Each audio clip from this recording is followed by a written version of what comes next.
Hello, good morning students. ఈరోజు మన క్లాస్లో linear differential second order linear differential equations problems గురించి ఎక్స్ప్లెయిన్ చేస్తున్నాం స్టూడెంట్స్. ఇందులో మనం ఫస్ట్ d² + 4 × y = 0 ఇది second order linear differential equation.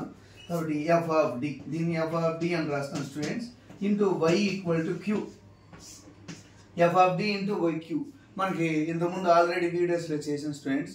మనం ఏం చేసామంటే suppose second order linear differential equation ఉంటే అది f of d into y = q ఫార్మాట్లో ఉంటే ఇఫ్ q = 0 అయితే if q = 0 then we find only cf. If q does not equal 0 then we find cf and pi. cf and pi is called general solution.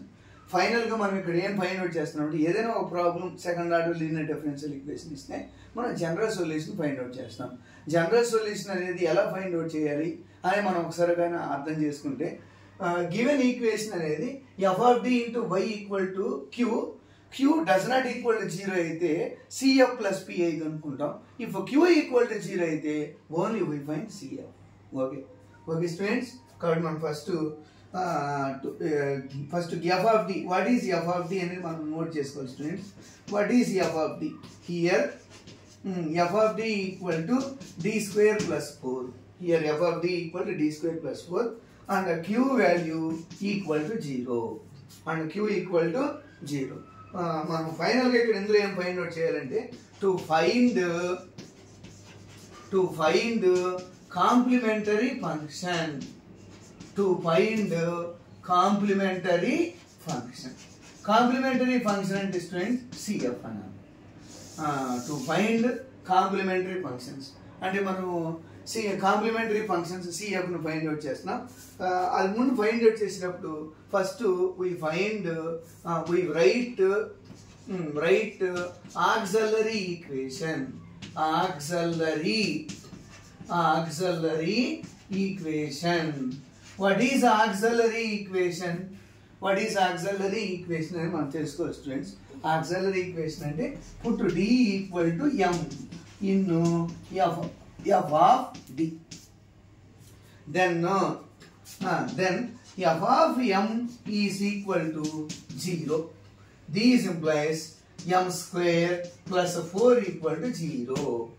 f of d place లో మనం values substitute చేసినట్టయితే m² + 4 = 0 వస్తుంది students. కాబట్టి these implies m² + 4 = 0. these implies m² = -4. these implies m = √(-4). these implies m = i² అంటే -1. ఈ -4 నెల students 4 × -1 అంటే దీని ఏమో 2² అని -1 ఏమో i² అని రాయొచ్చు. అప్పుడు ఎంత వస్తుంది students ±2i.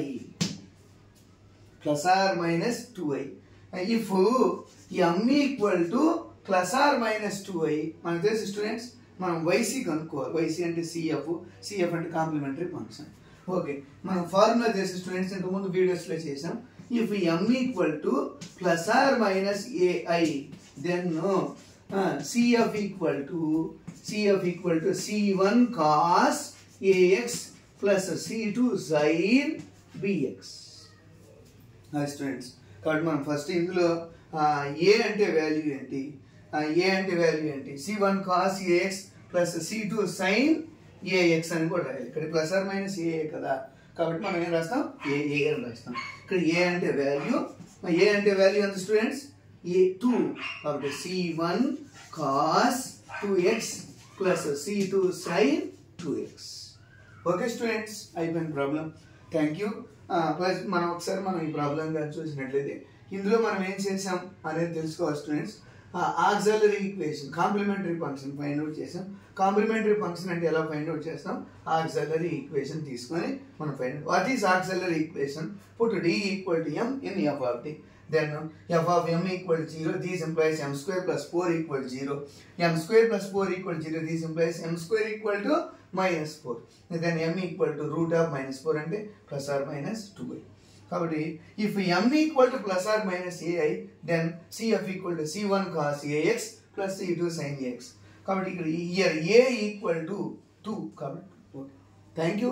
Thank you all. Please share and subscribe. మనం ఇది ఇంజనీరింగ్ మ్యాథమెటిక్స్లోని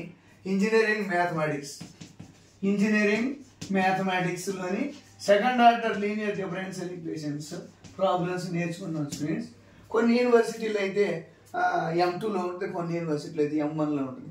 కాబట్టి ఏదైనా సిలబస్ అనేది ఎక్కడున్నా కూడా ఈ సిలబస్ అనేది చేంజ్ కాదు. కాబట్టి engineering mathematics 1 or 2. Okay students, thank you. Please share and subscribe. Thank you.